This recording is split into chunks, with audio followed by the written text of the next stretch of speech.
Bon matin tout le monde, bienvenue dans On jase de chasse, de pêche, de plein air avec moi-même, Steph Monette. J'espère que vous allez bien tout le monde. J'ai plein de nouvelles à vous dire un matin, des affaires le fun, beaucoup de questions, c'est sharp, vraiment sharp.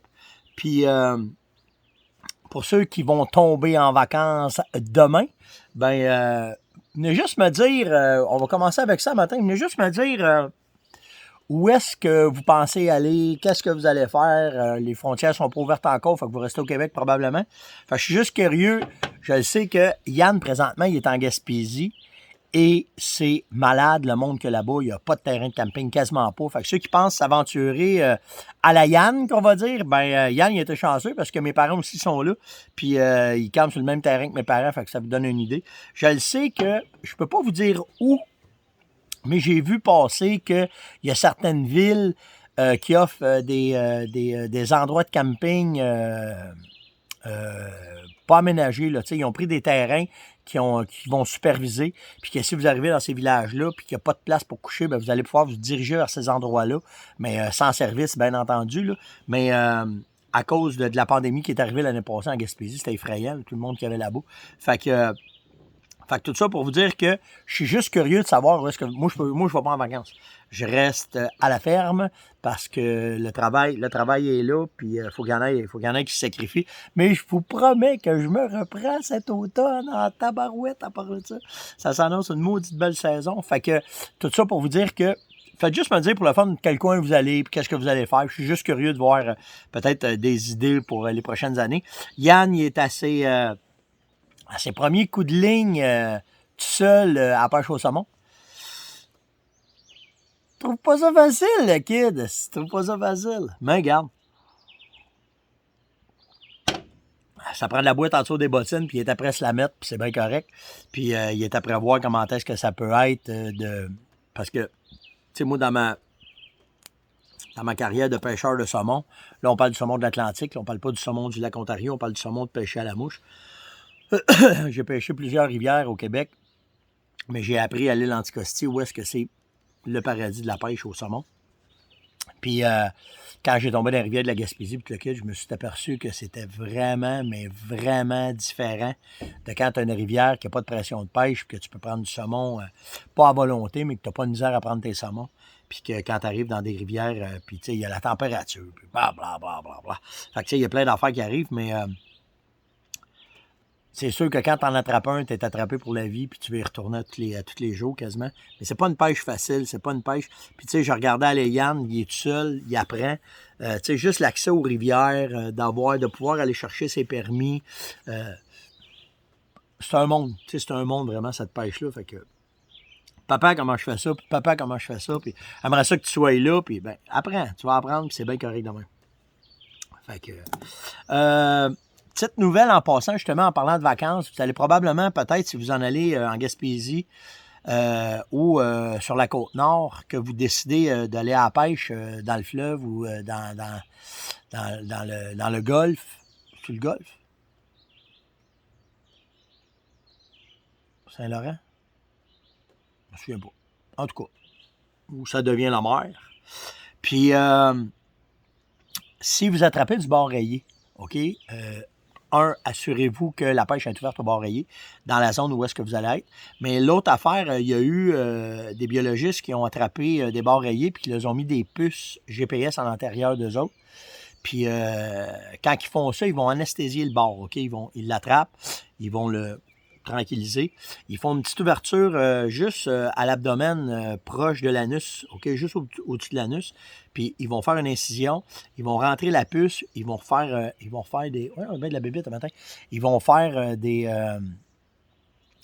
points de suture, puis c'est juste dans l'abdomen qu'ils font ça. Puis là, ils vont lâcher les bords parce qu'ils veulent les suivre par GPS. Fait que si vous en attrapez, premièrement, la chair n'est pas comestible tout de suite.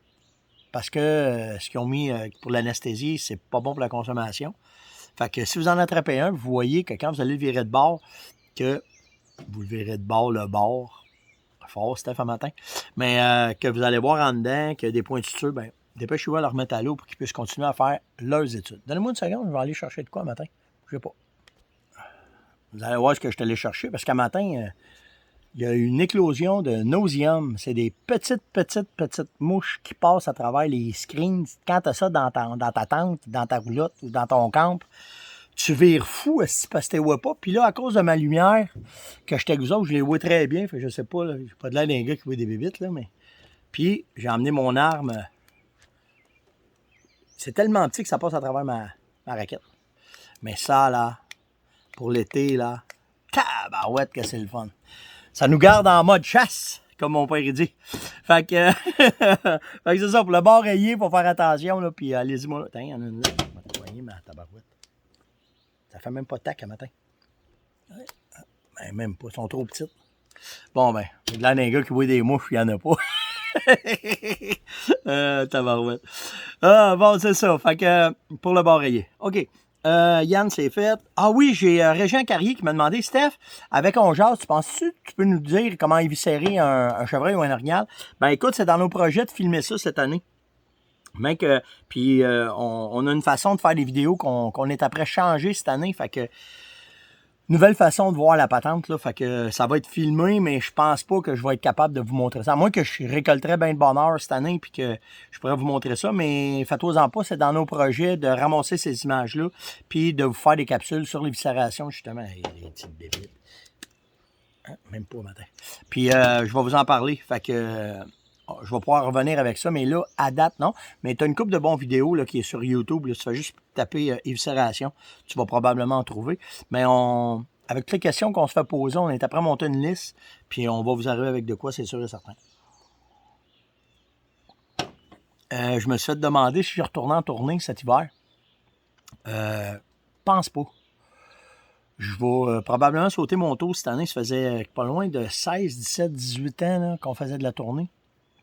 Puis avec ce qu'on jase me demande comme travail, j'aurai probablement pas le temps de monter ça. Puis je vais vous avouer que j'ai collinement plus de plaisir à faire On jase que de faire de la tournée. Fait que je vais probablement cette année laisser ça aux autres. Puis voir. À moins que j'aurais. Tu sais, j'ai une couple de places là que c'est des chums. Puis peut-être qu'on pourrait faire une soirée spéciale. Changer la formule, je sais pas.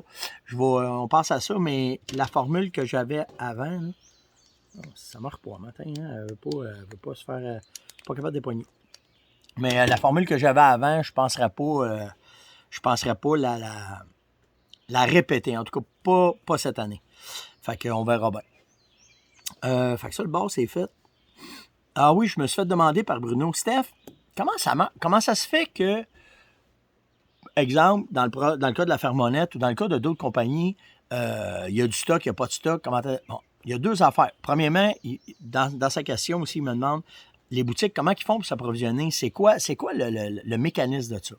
Normalement, là, on va rencontrer les marchands tout l'hiver. Fait que pendant tout l'hiver, aussitôt que la saison de chasse est finie, on rembarque ce qu'on appelle dans nos bookings. Puis là, on va tout rappeler nos boutiques. Puis on va leur demander s'ils vont racheter du stock pour l'année qui va suivre. Si le commitment y est là, ben là, on va préparer la commande avec eux autres. On va recevoir la commande. Puis là, nous autres, ça nous donne une idée. Comment est-ce qu'on va préparer tout ça, puis qu'on va faire tout ça, puis dans notre agenda, quand est-ce qu'on va les livrer, quand est-ce que le magasin va avoir son stock, puis ainsi de suite. Ce qu'il y a de différent cette année, c'est qu'avec le COVID, il y a une augmentation, tout le monde le sait, là, il y a de l'argent, il y a plus d'argent que la normale, on ne sait pas pourquoi, là, mais les gens, ou je vais vous dire ça différemment, il y a plus de gens qui se sont en allés vers le plein air, OK? Que ce soit les sports d'été, les sports d'hiver, la chasse, la pêche, tout l'attrapage, tout a explosé. Fait que naturellement, les clients qui nous avaient passé des bookings, ben, on les a respectés, puis on se donne tout le temps une marge de 20 à peu près. En tout cas, dans notre cas, c'est ça. On se donne une marge de 20 pour les augmentations, puis les repeats, puis tout le kit. Cette année, c'est pas ça. Puis, tu as certaines boutiques qu'ils ne savaient pas ce qui s'en allait trop, qu'on les a sollicités, puis on dit on va attendre. Mais on va attendre. Ce qui arrive, c'est que quand on est arrivé dans les dates de livraison, ben là, on n'a plus de stock. Fait que c'est pour ça qu'il y a des places où est-ce que vous n'avez pas de stock. Parce que simplement, le magasin avait fait des bookings déjà de l'autre année d'avant. Il restait peut-être des... Salut! Il va rester peut-être du stock en 4 Pâques, là. Peu importe la raison, on se fout de la raison. Mais si les bookings n'ont pas été faits pendant l'hiver, ben à cause de la COVID, qu'on n'est plus capable. Parce qu'avant, on était capable de s'ajuster. Quelqu'un pouvait m'appeler là un matin et me dire Hey Steph, j'ai oublié de passer ma commande, peux-tu me l'envoyer? Pas de problème, on la préparait puis on allait. Mais là, avec l'approvisionnement, avec le nombre d'employés, avec tout ce qui vient avec, ben là, tabarouette, on ne fournit pas d'or. Fait que c'est pour ça que l'approvisionnement, elle peut être un peu difficile, puis que vous avez peut-être un peu de misère à trouver les produits. Que ce soit les miens ou que ce soit celles des autres, c'est tout le même phénomène qui arrive. Puis en plus, ben, on manque. Dans notre cas, nous autres, on manque pas de stock, mais on manque de main-d'œuvre. J'aurais là présentement de l'ouvrage pour doubler ma capacité de staff, pour faire un chiffre de nuit. Puis là, on peut pas cette année. On n'a pas de monde. Ça fait tic-tic, hein, je les pointe. Fait que c'est un peu ça, là, le mécanisme de réapprovisionnement, c'est ça. Fait que on n'a pas le choix de vivre avec, on n'a pas le choix, les boutiques n'ont pas le choix de vivre avec non plus.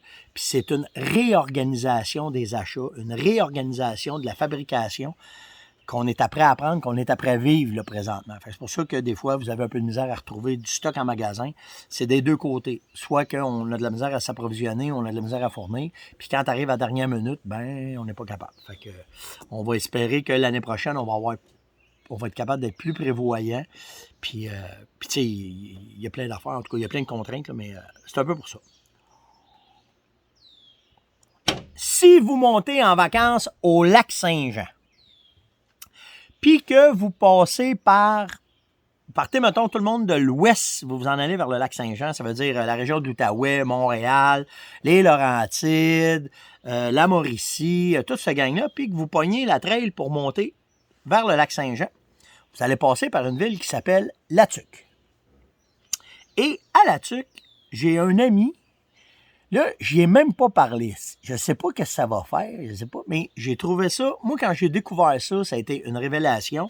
Puis là, ben, j'ai vu hier qu'il annonçait qu'on peut aller faire des cueillettes directement à sa ferme de camerise. Si vous ne connaissez pas la camerise, c'est un petit fruit qui s'apparente au bleuet, plus fait sur le long. C'est vraiment un bon petit fruit. Ça fait partie des petits fruits. Donc, le bleuet, les framboises, les fraises, ça fait partie de ça. Puis, ça fait changement. Moi, c'est ça que j'ai trouvé quand il m'a présenté ça. Puis, ils ont une plantation de ça. Martin, il y a une plantation de ça à Latuc. Fait que si ça vous tente en montant de faire une activité et d'aller cueillir des camerises, ben, je vous invite à aller à l'accroche. Je vous donne l'adresse, OK? J'espère que je me plante pas. Ben, j'ai vu qu'il l'annonce. S'il l'annonce, ça doit être ça. Moi, il parlait aujourd'hui. Moi, il dit, hey man, il y a une couple de gang de gars, il y a une couple de ongeoseux qui vont aller peut-être faire un tour. Ben, vous parlez à Martin, c'est ça, il fait ça avec sa famille. C'est le 208 chemin de la rivière Croche à la Croche, c'est en montant vers la Tuque. 819-523-5960. Si vous voulez appeler, prendre rendez-vous, demander des informations, peu importe. Mais vous pouvez faire de l'autocueillette. Vous pouvez aller voir ça, découvrir ce petit fruit-là qui est arrivé au Québec, puis que Martin, puis en plus, ils sont classés bio pour leur camerise. Fait que vraiment, je vous le dis, là, moi, tu sais, quand je vous parlais tantôt de. Je parlais de l'air d'un gars qui voit des bébites, puis que vous autres, vous ne les voyez pas. Tu sais, quand j'ai fait de la tournée, tu sais, tantôt, je vous ai dit, je ne suis pas sûr que je refaisais de la tournée, mais quand j'ai fait de la tournée pendant 17-18 ans de temps, fait que ça veut dire qu'on s'est promené à travers le Québec partout. Puis, naturellement, on s'est fait des bons amis, puis on a rencontré des bonnes personnes. Puis Martin fait partie de ceux-là. Puis c'est lui qui m'a fait découvrir les camerises. Il est arrivé un soir à une soirée, puis il dit « Tiens, Steph, check ça. » Puis j'avais goûté à ça, j'avais fait plein de recettes, j'avais fait de la confiture. Ça sert très bien avec la viande de gibier. Tu sais, si vous en avez, ça gèle bien. Puis quand tu viens pour faire une sauce, mettons, tu fais une demi-glace, tu rajoutes des camerises dans ta demi-glace, ça va donner un petit goût acidulé, puis ça va donner un petit goût fruité de la camerise. C'est vraiment bon, vraiment bon. Fait que si vous avez la chance, allez voir ça. Puis si vous y allez, venez me le dire. J'ai hâte de voir comment vous avez trouvé ça, puis comment est-ce que c'était. Le jackalope, c'est pas fini, là. C'est parce qu'à l'été, ils sont rendus furtifs encore plus parce que les feuilles poussent, on les voit pas. Mais je le sais qu'ils sont là, parce que je passe mon temps à piler dans la marde de jackalope, dans la merde de jackalope, dans les excréments de jackalope. Il y en a.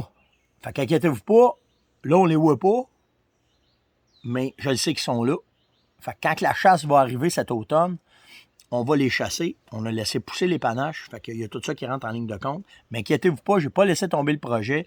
J'ai Joe de JB Vulcanisation, j'ai Steve de mon taxidermiste, Taxidermy Shop, on est toutes prêtes, on va tout ça préparer. J'ai même mon boucher, coupe de viande de Laurentides, Pat, qui a acheté des couteaux spéciaux pour découper la viande parce que ça prend des couteaux faits en S pour être capable d'aller chercher en entour des os parce qu'il n'y a pas un os droit dans les jacaloupes, ils sont tous faits en S, fait que ça prend des couteaux spéciaux.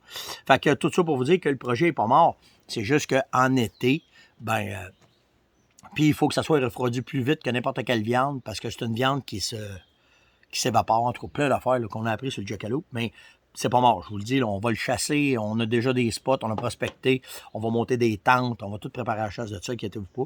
Juste le calibre qu'on n'est pas sûr, on va prendre 300 Magnum, je suis prêt à regarder peut-être pour un calibre 50, en tout cas on verra bien, là, mais on verra qu'est-ce qu'on va faire avec ça, mais c'est ça qu'on va faire. Puis peut-être que, aussi, j'ai eu un spécialiste qui m'a dit peut-être qu'à 22, je pouvais le tuer, mais avec des balles explosées, en tout cas, il y a plein d'affaires qu'on va faire avec le jackalope. Jouer des mouches ce matin. Fait que c'est ça. Dans les questions... je vais vous parler de ça avant. Hier, j'ai fait une vidéo sur l'évaluation des chaises de chasse. Ça s'était revenu, ça. Vous m'en aviez parlé souvent. Puis il me restait un modèle que je voulais me commander. Fait que j'ai attendu qu'il rentre. Puis là, hier, je vous ai fait une présentation des chaises de chasse, celles que je voulais. Puis je suis content parce qu'il y en a d'autres qui m'ont envoyé d'autres sortes de chaises. Il y en a que tu peux t'asseoir puis tu as déjà ton shooting rest, ton accotoir intégré dans la chaise que quand tu vires, c'est là. J'ai trouvé ça intéressant, mais là, j'ai essayé d'en acheter. Puis j'ai pogné une nécessité aiguë tout de suite quand j'ai vu ça. Puis au lieu de virer malade, j'ai été voir pour en acheter une. Puis en fin de compte, j'en ai pas trouvé parce que c'est dur à trouver. Mais tout ça pour vous dire que vous avez été une méchante gang à réagir. Puis ça a amené d'autres questions sur les tentes. Comment est-ce que tu voyais ça? Les meilleures tentes, tout le kit. Fait qu'on va juste essayer de voir, parce que moi, j'en ai 3 modèles de tentes que j'utilise. Mais il y a un modèle que j'essaye d'avoir. Là, fait que je vais parler avec des boutiques, puis je vais voir comment je peux faire ça. Puis on verra bien là, tout comment est-ce que ça va développer. By the way, s'il y a des magasins qui m'écoutent un matin puis que vous avez des modèles de tentes, peut-être exclusifs ou des affaires la même, dites-moi les, je suis intéressé, je vais faire une chronique là-dessus. Vraiment, fait que je vous invite à venir me parler par Messenger, les boys and les girls de boutique, puis si je peux faire de quoi là, pour parler de ça, puis tout le kit, ben, on en jasera ensemble. Fait que c'est ça. Puis pour la chronique des chaises, ben, ça marchait au bout. Fait que vraiment, vous avez aimé ça. Fait que c'est toutes des affaires qu'on va arriver. Puis c'est des affaires que j'ai jamais pensé de parler. Puis c'est vous autres là, qui m'avez amené à ça. Fait que si vous voulez d'autres sujets, puis ça veut pas dire que je vais les faire là, mais je les prends en note parce que en plus d'en parler le matin dans On Jase, tu sais, j'ai parlé de la chaise Blackout là, attendez, moi, vous la montrer, bougez pas. Bon, me revoilà, là, j'ai changé l'angle parce que la chaise est assez plus haute. Fait qu'il y a celle-là ici que vous voyez, là. Comme ça. OK, il y a cette blackout-là là, que j'ai parlé hier, qui est swivel avec les bras et tout le kit. Puis la beauté aussi de ces chaises-là. J'ai un autre modèle, là. C'est que tu as l'ajustement des pattes ici qui se fait que tu es capable d'allonger ou de descendre tes chaises. Vous avez été une gang à me demander. Il y a 2 modèles, OK? Il y a le modèle, celui que je suis assis là avec un dossier. Puis il y a celle où est-ce que c'est un petit banc. Comme ça, avec un petit dossier là, que tu peux tasser dessus, vous le voyez là. Fait que j'ai parlé de ça hier, puis ça a été vraiment un succès, parce qu'il y en a une gang qui m'ont dit, qui ont aimé ça. Ils m'ont demandé, vous me demandez où est-ce que je me les ai procurés. Je sais qu'il y a un modèle semblable, là, à force de parler avec tout le monde, qu'il y en a qui m'ont dit, il y en avait chez Sale. Browning en font un modèle qui est similaire à celle-là. Donc, pas tout à fait pareil, mais pas mal dans le même genre, qui est swivel, puis tu peux t'asseoir, puis tu es bien assis dedans. Mais il y a aussi... fait que, tu sais, Browning, vous allez retrouver ça chez La Tulipe, vous allez retrouver ça chez Sale. Celle-là, la Blackout, là, ouais, vous le voyez là, bougez pas. Oups. Vous le voyez là, la Blackout comme ça, moi, je me les ai procurés chez Cabalos. Fait que vous avez aimé ça, ce genre de chronique-là. Fait que, tu sais, s'il y a des affaires plus techniques, là, tu sais, j'essaie de regarder. Je vois plus mon stock pareil, là, depuis que je fais On Jase avec vous autres. Fait que, tu sais, si vous voyez de quoi, vous aimez de quoi, ben, dites-moi les. C'est sûr qu'il y a des affaires qui vont arriver avec les leurs, tout le kit, mais j'ai trouvé ça intéressant. Fait que, tu sais, ça va venir. On a de quoi qui s'en vient pour les miradors. Il y a de quoi qui s'en vient pour les tentes. Fait que n'importe quoi que des sujets que ça vous tente, qu'on développe, qu'on demande, qu'on aille chercher de l'info. Bon, on va faire des reviews qu'on appelle, on va faire des évaluations, puis on va vous en parler, puis on va vous dire qu'est-ce qu'il y en a. Comme on fait aussi avec les vêtements, je le fais en masse aussi avec les vêtements. Fait que, mais là, dans les équipements, je n'avais pas vu ça jusque-là. Fait que, c'est ça. Le Wapiti au Québec, je me suis fait poser cette question-là par plusieurs. C'est une bonne idée quand j'en ai parlé. L'affaire qu'il y a, c'est que là, bon, ben, faut attendre de voir où est-ce que ça va mener. Puis après ça, vous avez amené d'autres suggestions du gibier comme le mule deer, l'antilope américaine, puis le pronghorn, puis tout ça. Le Wapiti, c'est parce qu'il y en avait au Québec avant. OK, c'était un gros gibier, il était exterminé, il était enlevé, mais il y en avait avant au Québec. Tandis que pour le mule puis l'antilope, oubliez ça, c'est pas un gibier qui vient d'ici. Son habitat est pas bon. Le Québec ne donne pas l'habitat de ces gibiers-là. Fait que c'est pas un gibier qu'on peut introduire ici. Donc, oubliez ça. Fait que c'est pour ça, mais son territoire vital puis tout le kit, ben, pour le Wapiti, ben, ça pourrait marcher. J'ai eu Marc qui m'a parlé du territoire. J'ai parlé des dortoirs aussi cette semaine. Puis il m'est revenu en me parlant des dortoirs d'orignal. C'est-tu la même affaire un dortoir d'orignal qu'un dortoir de chevreuil? Quand j'en ai parlé, puis j'ai fait une vidéo aussi là-dessus pour vous montrer les transitions puis tout le kit. Puis je vais te dire, c'est sensiblement la même affaire un orignal et un chevreuil. La différence, c'est que le territoire d'un orignal, il est beaucoup plus grand que celui d'un chevreuil. Fait que de découvrir les dortoirs, parce que le chevreuil va voyager d'un point A d'un point B, de son dortoir à sa place de nourriture, par exemple, c'est facile à cerner parce qu'il va vivre d'environ peut-être 2 km². OK? Tandis que l'orignal, lui, vit dans 10-15 km², ce qui est beaucoup plus grand. Fait que c'est sûr que dans 10-15... Un chevreuil, là, dans une journée, il peut passer à travers tous ses habitats. Il peut aller à la bouffe, il peut aller au se coucher, il peut aller boire, il peut aller à une autre source de nourriture. Et tu sais, il peut bouger parce que c'est pas grand son territoire. Tandis que l'orignal, des fois, pourquoi vous ne les voyez pas? Parce qu'il n'a pas fait le tour de son domaine vital. Fait que si ça y prend 4-5 jours pour faire le domaine vital, il ne revient pas coucher possiblement tout le temps à la même place. Comme le chevreuil va être plus routinier à faire. Fait que ces places de dortoir, sur son 10, 12, 15 km², il y en a plusieurs, lui. On va dire, mettons, le chevreuil, il y en a un. Il n'y en a pas qu'un, là, mais on va faire ça de même. Là. Le chevreuil, il y en a un, mais l'orignal peut en avoir 10. Fait que c'est pour ça qu'il est moins facile à déceler où est-ce qu'il va se coucher, comment est-ce qu'il va se coucher. Il est plus nomade comparativement au chevreuil. Il est routinier, mais sur une plus grande distance, c'est ça qui fait la différence. Mais c'est sûr que tu as des femelles avec des veaux qui ont un plus petit territoire, qui vont rester à une place. Il y a tout le temps de la prospection à faire, puis il y a tout le temps de quoi trouver pour être capable de déceler leur zone vitale. Je parle pas de tir, mais leur territoire vital. Par contre, si vous vous enlignez tout le temps vers les transitions, c'est ce que j'expliquais dans la vidéo, ben là, vous allez avoir tout le temps des bons résultats parce que c'est les endroits où est-ce qu'ils vont voyager. Ils vont se coucher le long des transitions, donc ils vont se pogner une place, comme j'ai expliqué, un top de buton, quelque chose de même. Mais c'est les transitions qui vont faire que vous allez pogner sur le trail, puis que vous allez avoir des chances de les déjouer. J'ai-tu le temps? J'ai pas le temps. Il me reste 2 questions. Là. Comment réagir quand tu tombes sur une souille? Je vais répondre à ça demain. Puis, j'ai 4 jours de chasse à l'orignal. Je fais quoi? J'ai pas le temps de faire mes salines. Je vais revenir avec ça demain aussi. C'est des sujets qui vont être le fun à développer par jaser avec vous autres. Donc, là, c'est le temps. Likez, partagez, invitez et surtout, commentez, s'il vous plaît. Ça serait vraiment apprécié. Et c'est notre salaire. C'est ce qui fait qu'on est là tous les matins avec vous autres et qu'on a vraiment du plaisir. Puis, vous êtes vraiment un public en or. Hier, j'ai eu plein de commentaires privés sur ma petite montée de lait. Et il y en a qui m'ont dit « T'as pas besoin de te rendre jusque-là, Steph, on avait bien compris. » Des fois, c'est une thérapie aussi. Mais pour de vrai, j'ai décidé que mes standards de tolérance viennent de descendre. Alors, avisez-vous, ceux que ça a le temps de brasser de la boîte, vous n'aurez plus le temps parce qu'il n'y en aurait plus de boîte. Fait que sur ce, likez, partagez, invitez. Merci vraiment d'être là. Du fond du cœur, c'est vraiment trippant d'être avec vous autres à tous les matins. Les vacances arrivent. Moi, je vais être au poste avec vous autres. Fait que si vous prenez un petit café sur le bord de la beach, sur le bord du lac, sur le bord de Nevermind, en camping, au chalet, au motel, je vais être là avec vous autres. Puis, on va faire des on-jases. Puis, dites-moi ce que vous êtes. Dites-moi ce que vous faites. On va pouvoir commenter. Puis, peut-être que si vous êtes en vacances puis je connais une place que vous ne connaissez pas, ben, je vais être capable de vous en parler, comme les camerises de Martin à la tuque. Attention à vous autres. Faites attention à vous autres. Faites attention à vous autres. Passez une bonne journée. On se voit demain. Ciao tout le monde.